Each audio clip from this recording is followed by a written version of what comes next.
বাংলাদেশের হাসিনা সরকার পতনের পর নতুন করে অস্থির পরিস্থিতি তৈরি হওয়াতে আন্তর্জাতিক বাণিজ্য সীমান্তে অনেকটাই প্রভাব পড়েছিল। এরপর কাশ্মীরের পেহেলগাঁওয়ে সন্ত্রাসী হামলার পর আবারও নতুন করে মালদার ভারত বাংলাদেশ আন্তর্জাতিক বাণিজ্য সীমান্তে প্রভাব পড়ার সম্ভাবনার আশঙ্কা করছেন এক্সপোর্টাররা। অনেকটাই আতঙ্কে রয়েছেন তারা। মালদার মাহদীপুর এক্সপোর্টার অ্যাসোসিয়েশনের সম্পাদক প্রসেনজিৎ ঘোষ জানিয়েছেন, মালদার ভারত বাংলাদেশ সীমান্ত দিয়ে প্রতিদিন প্রায় 400 থেকে 450 পণ্যবাহী লরি ওপারে যায়, কিন্তু বাংলাদেশের অস্থির পরিস্থিতি তৈরি হবার পর সেই সংখ্যাটা কমে 300 থেকে 350 লরি প্রতিদিন যাতায়াত করে। আর কাশ্মীরের সন্ত্রাসী হামলার পর এখন অনেকেই বাংলাদেশেও পণ্য পাঠাতে তৎপরতা দেখাচ্ছে না। তবে কাশ্মীর ইস্যুতে মালদায় ভারত বাংলাদেশ বাণিজ্য ক্ষেত্রে প্রভাব পড়ার সম্ভাবনা রয়েছে। তবে আমরা চাই বৈদেশিক মুদ্রা আমদানির ক্ষেত্রে যাতে সরকারের কোনো ক্ষতি না হয়, সেদিকেও বিশেষ গুরুত্ব দেওয়া হোক। স্থানীয় সূত্রে জানা গিয়েছে, মূলত মালদার মহদীপুর আন্তর্জাতিক বাণিজ্য সীমান্ত দিয়ে বাংলাদেশে পেঁয়াজ, আদা, রসুন, পাথর সহ একাধিক পণ্য সামগ্রী রপ্তানি হয়। এছাড়াও বিভিন্ন সিরামিক আইটেম বিগত দিনে রপ্তানি হতো। মহদীপুরের এক রপ্তানিকারক জানিয়েছেন, বাংলাদেশের পরিস্থিতির পর বিএসএফ এর বাড়তি নজরদারি তো ছিলই, এবারে কাশ্মীর ইস্যুতে আরও কড়াকড়ি শুরু হয়েছে সীমান্তে। কাশ্মীর ইস্যুতে বাণিজ্যে ব্যাপক প্রভাব পড়তে পারে বলে এখন থেকেই সেই আশঙ্কা করছে। হয়তো এর প্রভাব আগামীতে পড়তে পারে, তাতে সার্বিকভাবে সরকারি রাজস্বের অনেকটাই ক্ষতি হবে।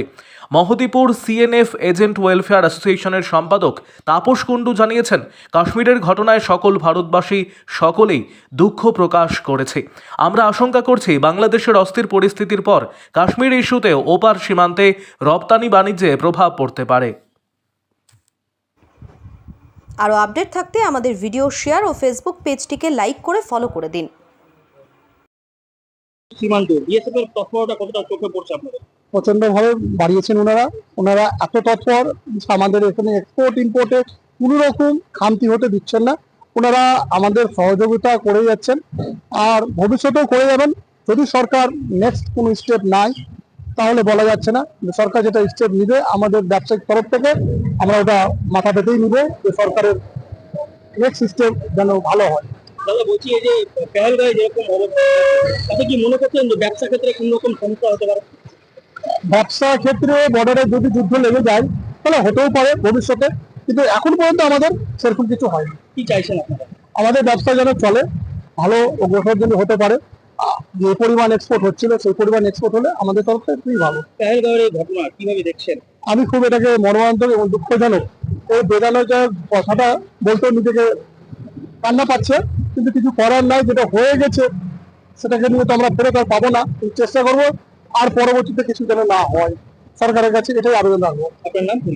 আমার নাম Anup Gupta, designation Mahadipur CNF agent welfare association, office in charge.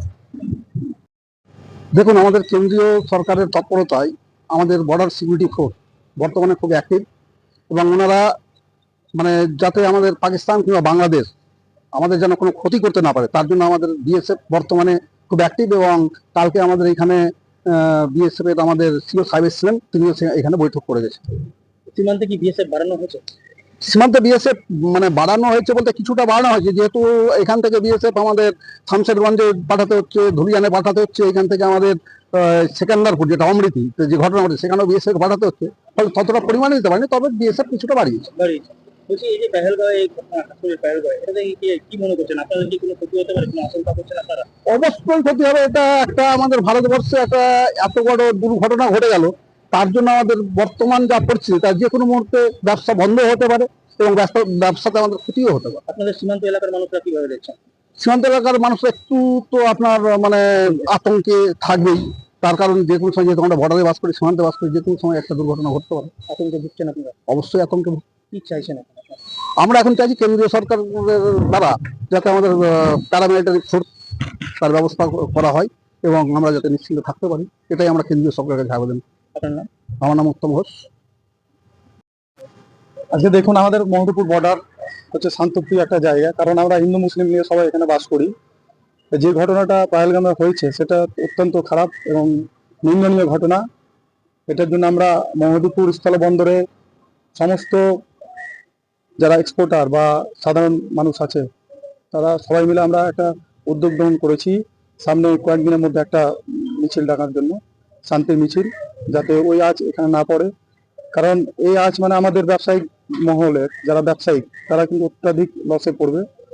কারণ বর্ডার সীমান্তবর্তী এলাকা, তার মানে হচ্ছে আমরা এখানে সমস্ত রকমের মানুষ বাস করি এবং এক্সপোর্টের ক্ষেত্রে এই জায়গাটা কিন্তু আমাদের খুব গুরুত্বপূর্ণ জায়গা। মহদীপুর স্থল বন্দর হচ্ছে খুব গুরুত্বপূর্ণ জায়গা।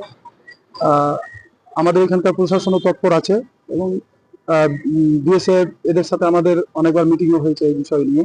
কিন্তু আমাদের প্রশাসনিক কর্তারা যারা আছে, ডিএম স্যার, এসপি স্যার, এনারাও ভালো তৎপর যাতে কোনো রকম এখানে অশান্তি বা কোনো রকম কোনো ঝামেলা বা এক্সপোর্টে কোনো রকম ঘাটা না পড়ে, তার জন্য আমাদের প্রশাসন কিন্তু তৎপর আছে। দাদা, এই যে গন্ডগোল, সেই গন্ডগোলের জেলে কি আমদানি রপ্তানি কারো কিছু ঘাটা পড়তে পারে? অবশ্যই এইরকম যদি গন্ডগোল থাকে মানুষের মধ্যে তো একটা ভীতি থাকবেই।